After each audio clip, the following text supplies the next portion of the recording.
Assalamu alaikum everyone. Welcome to Vocabulary. You learn English with easy lessons. Lessons from vocabulary words that we use in our daily life. And I'm going to explain these vocabulary words with Urdu meaning and sentences. And Hindi speaking students will also be benefited from this lesson. If you want the PDF of this lesson, link is in description. Download the PDF from that link.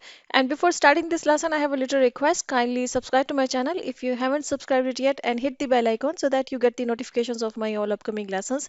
And kindly share my lessons with your friends, with your family members, whoever is interested in learning English. Thank you in advance, and let's begin. Our first vocabulary word is stealthily. Stealthily जो है ये adverb है, and it means quietly and carefully in order not to be seen or heard. देखिए चुपके से जिसको हम उर्दू या हिंदी में कहते हैं, ठीक है, कि आपने कोई काम बड़ी खामोशी से और बड़ी एहतियात से बड़े ध्यान से किया कि किसी को पता ना लगे, ठीक है, तो आपने चुपके से वो काम किया, तो इट मीन्स कि आपने स्टेल्थली वो काम किया, ठीक है। हाँ, जैसे कि इसका सेंटेंस है, she entered stealthily in the room and stall money from my wallet, कि वो बड़ी चुपके से कमरे में जो ना वो एंटर हुई और उसने मेरे वॉलेट में से ना पैसे चुरा लिए। अक्सर बीवियां करती हैं अपने हस्बैंड्स के साथ, ठीक है। तो स्टेल्थली का मतलब है कि किसी काम को चुपके से करना, बगैर कोई आवाज किए, या बगैर इस तरह से कि कोई भी इस तरह के काम किए कि जिसे दूसरे को पता लगे, ठीक है, तो चुपके से स्टेल्थली, ठीक है जी। नेक्स्ट है जी eavesdrop. Eavesdrop is a verb and it means to listen to someone's private conversation without them knowing, ठीक है। जिसको हम छुपकर सुनना कहते हैं ना, या कान लगाकर सुनना किसी की बात को। अक्सर कोई होता है ना, दरवाजा बंद है तो आप दरवाजे पे कान लगाकर जो है ना वो किसी की अंदर कोई प्राइवेट उनकी कन्वर्सेशन चल रही है, उस कन्वर्सेशन को सुनने की आप कोशिश करें, तो यू आर ईव्सड्रॉपिंग, ठीक है। तो उसको ईवड्रॉप करना कहते हैं, ईव्सड्रॉप करना कहते हैं, ठीक है। अच्छा जी, इसका सेंटेंस है, someone is outside and eavesdropping on us, ठीक है, कि कोई बाहर खड़ा हुआ है और वो चुपके से या कान लगाकर हमारी बात सुन रहा है, ठीक है। तो चुपके से सुनना, छुपकर सुनना, या कान लगाकर किसी दूसरे की जो भी कन्वर्सेशन है उसको सुनना, तो वो ईव्स ड्रॉप कहलाता है, ठीक है जी। अच्छा जी, नेक्स्ट हमारा जो वोकैबुलरी वर्ड है वो है charade. Charade is a noun and it means an act or event that is clearly false, जिसको हम ढोंग कहते हैं, ठीक है। आपने कोई भी ऐसा काम किया जो कि जस्ट प्रिटेंड करने के लिए किया है, लोगों के सामने एक ढोंग सा रचाने के लिए कोई काम है, वो ट्रू नहीं है, वो सच नहीं है, सच कुछ और है, ठीक है। बस लोगों को दिखाने के लिए किया गया है। तो वो जो दिखाने के लिए किया गया वाला काम होता है ना, कोई भी किसी भी किस्म का, वो शराड कहलाता है, ठीक है। जैसे कि इसको सेंटेंस में मैंने इस तरह से बनाया है, the results were fixed already, voting was just a charade, ठीक है, कि जो रिजल्ट्स होते हैं ना किसी भी चीज के, जो जिसमें कि कहा जाता है जी वोटिंग की जाए जी कौन विनर है, ठीक है, समटाइम्स फिक्स्ड होते हैं, जो भी रिजल्ट्स होते हैं पहले से डिसाइड किया हुआ होता है।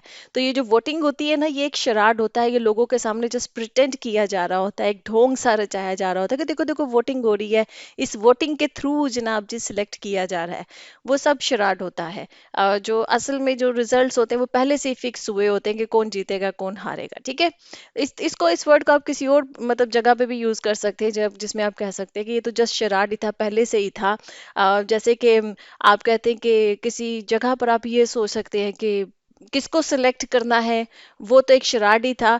इंटरव्यू वो तो पहले से फिक्स्ड था, इंटरव्यू तो एक शराड था, ठीक है। इंटरव्यू लेना कि जी हम इंटरव्यू पहले ले रहे हैं और उसके बाद हम जो है ना किसी को सिलेक्ट करेंगे, तो आप कहेंगे इंटरव्यू वाज जस्ट अ शराड, क्योंकि पहले से ही फिक्स था कि किसको जो है ना वो सिलेक्ट किया जाएगा, ठीक है जी।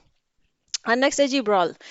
ब्रॉल जो है ये नाउन के तौर पे भी यूज होता है, ये वर्ब के तौर पे भी यूज होता है, अ नाउजी फाइट इन अ क्राउड। देखिए इसको लड़ाई या झगड़ा आप कह सकते हैं ब्रॉल का, वो फाइट होता है। फाइट हमारे पास एक कॉमन वर्ड है उसके लिए, लड़ाई के लिए या झगड़े के लिए। क्वर्ल भी हमारे पास एक वर्ड है लड़ाई के लिए झगड़े के लिए। ब्रॉल थोड़ा सा सिर्फ डिफरेंट है, वो इस तरह से है कि जब बहुत ज्यादा लोग जत्थे में आकर एक दूसरे के साथ लड़ाई झगड़ा करें और मारपीट करें। देखिए फाइट जो ना वो दो लोगों के बीच में हो सकती है, क्वर्ल भी दो लोगों के बीच में हो सकता है, लेकिन जब क्राउड में चीज हो रही है ना, मतलब एक से ज्यादा लोग इन्वॉल्व हो गए हैं और उसमें फिर जो फाइट है वो नॉइजी भी है, मतलब लोग एक दूसरे को बहुत बुरा भला कह रहे हैं, गालिम गलोच भी हो सकता कर रहे हैं और मारपीट भी कर रहे हैं, ठीक है, तो वो ब्रॉल कहलाएगा, ठीक है।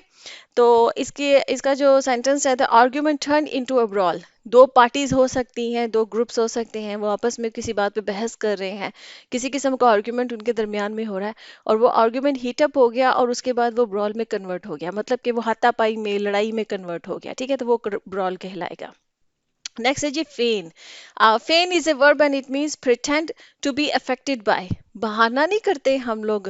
Pretend to be affected by का मतलब ये होता है किसी बीमारी से करना, या ये प्रिटेंड करना कि मैं तो बीमार हूँ, ये जो है ना, तो आप फेन कर रहे हैं अपनी इलनेस को। या ये प्रिटेंड करना कि मैं तो गम में हूँ, तो आप इसका मतलब है कि आप अपनी जो भी वो ग्रीफ है आपका, वो आप उसको फेन कर रहे हैं। मतलब कि किसी चीज को फेन करना कि आप इस चीज से अफेक्टेड हैं। ठीक है, उसका उसको प्रिटेंड करना दूसरों के सामने, उसका बहाना बनाना, उसका एक जो है ना वो उस तरह से करना कि भाई मुझे तो ये मसला है, तो आप फेन कर रहे हैं उस चीज को, आप उसका एक बहाना सा बना रहे हैं। ठीक है, दूसरों के सामने एक प्रिटेंड कर रहे हैं। इसको भी आप ढोंग कह सकते हैं कि दूसरों के सामने आप ढोंग नचा रहे हैं। लेकिन ये ढोंग होता है, एक तो ढोंग होता है ना जो मैंने पहले आपको कहा शराड, वो तो होता है ना कि दूसरों के सामने किसी इवेंट का करना, कोई इवेंट ऐसे कि देखो देखो ये ऐसे हो रहा है, जैसे इलेक्शंस वगैरह की मैंने आपको एग्जांपल दी है। फेन होता है कि कोई इंसान अपनी जात में किसी किस्म का प्रिटेंड कर रहा हो, किसी किस्म का बहाना सा बना रहा हो कि मैं इस चीज से अफेक्टेड हूँ, किसी गम से अफेक्टेड, किसी बीमारी से अफेक्टेड। तो इस तरह का जो बहाना बनाया जाता है ना, लोगों के सामने एक ड्रामा सा किया जाता है, उसको फेन कहते हैं। अच्छा जी, नेक्स्ट इसका सेंटेंस है, she feigned illness to avoid work, कि उसने जो है ना बीमारी का बहाना बनाया, या उसको प्रिटेंड किया कि मैं बीमार हूँ, ताकि उसको काम ना करना पड़े। ठीक है, टू अवॉइड मतलब वो सच में नहीं है बीमार, पर शी फेंड इलनेस। ठीक है, इसी तरह से कुछ लोग गम का बहाना बनाते हैं कि मैं तो बहुत गमगीन हूँ, तो फेंड ग्रीफ। ठीक है, कि आपने गम का जो है ना वो ढोंग सा रचाया हुआ है। Next है जी disposition. Disposition is a noun and it means a person's inherent qualities of mind and character.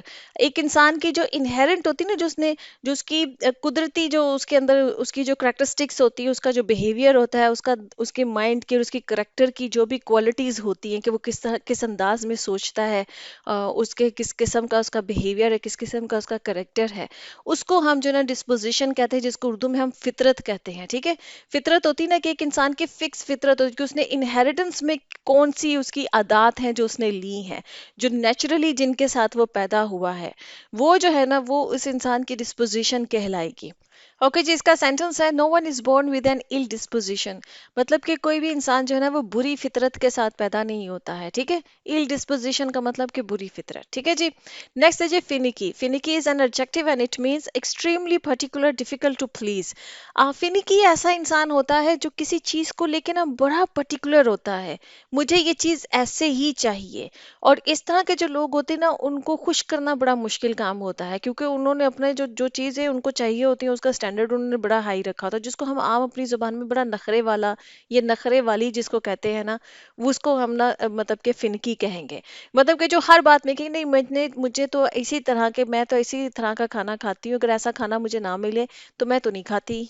ठीक है, या मैं तो नहीं खाता, या मुझे इसी तरह के कपड़े चाहिए, या मुझे इसी तरह का ट्रीटमेंट चाहिए, या मैं तो फलां गाड़ी में ही ट्रैवल करता हूँ, या फलां जगह पे ही मैं जाता हूँ, मैं फलां होटल से ही खाता हूँ, कहीं और का तो मुझे खाना पसंद ही नहीं आता है। इस तरह के जो लोग होते हैं ना, वो फिनिकी होते हैं, बड़े पर्टिकुलर होते हैं कि मुझे इसी तरह की चीज चाहिए, इससे जरा भी थोड़ी सी चीज जो है ना वो दाएं बाएं तो फिर मुझे तो नहीं पसंद आता भी। ठीक है, तो इस तरह के जो नखरे करने वाले लोग होते हैं उनको हम फिनिकी बोलते हैं। सेंटेंस है, my husband is a finicky eater, कि मेरे जो हस्बैंड है ना वो बड़े फिनिकी ईटर है, मतलब कि उन्हें बड़ी स्पेसिफिक किस्म की चीजें पसंद है खाने में। और उसी तरह के अगर खाना बना हुआ है तो वो खाएंगे, अगर जरा सा भी टेस्ट में या किसी भी चीज में जो चीजें उनकी पसंद है, तो अगर उसके तरह नहीं होगा खाना तो वो फिर नहीं खाते हैं। ठीक है, तो बड़े फिनिकी ईटर हैं। नेक्स्ट है जी गलेबल।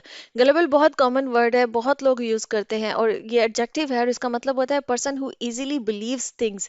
अब जिसको हम बेवकूफ कहेंगे, ऐसा इंसान जो बड़ी आसानी से लोगों की बातों में आ जाता है, बड़ी आसानी से यकीन कर लेता है, जो भी उसको जो बात उसको जाके बोली जाए ना तो वो उस पर फौरन यकीन कर लेगा। ठीक है, तो ऐसे इंसान को जो ना गलेबल बोलेंगे, और जिसको हम उर्दू में मतलब बेवकूफ कहेंगे, हिंदी में बेवकूफ इंसान कहेंगे। डोंट बी सो गुलेबल। ठीक है, कितने जो है ना बेवकूफ मत बनो, किसी को आपने ये कहना हो।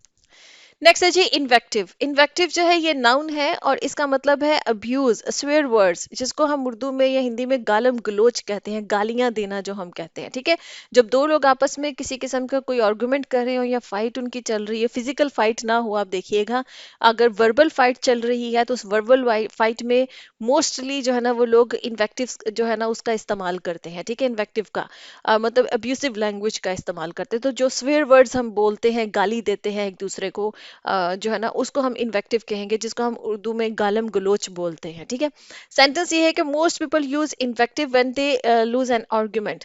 जब देखिएगा कि अक्सर आप किसी के साथ बहस कर रहे हैं ना किसी बात पे, जब दूसरा इंसान जो है ना वो उसके पास अगर कोई दलील नहीं है ना, अगर वो आर्ग्यूमेंट को लूज कर रहा है, तो आप देखिएगा कि वो एकदम से जो है ना वो गुस्से में आ जाएंगे और वो जो है ना वो गालम गलोच स्टार्ट कर देंगे, अब्यूसिव लैंग्वेज स्टार्ट कर देंगे। ठीक है, तो वो मतलब कि वो इन्वेक्टिव को जो ना वो यूज करना शुरू कर देते हैं।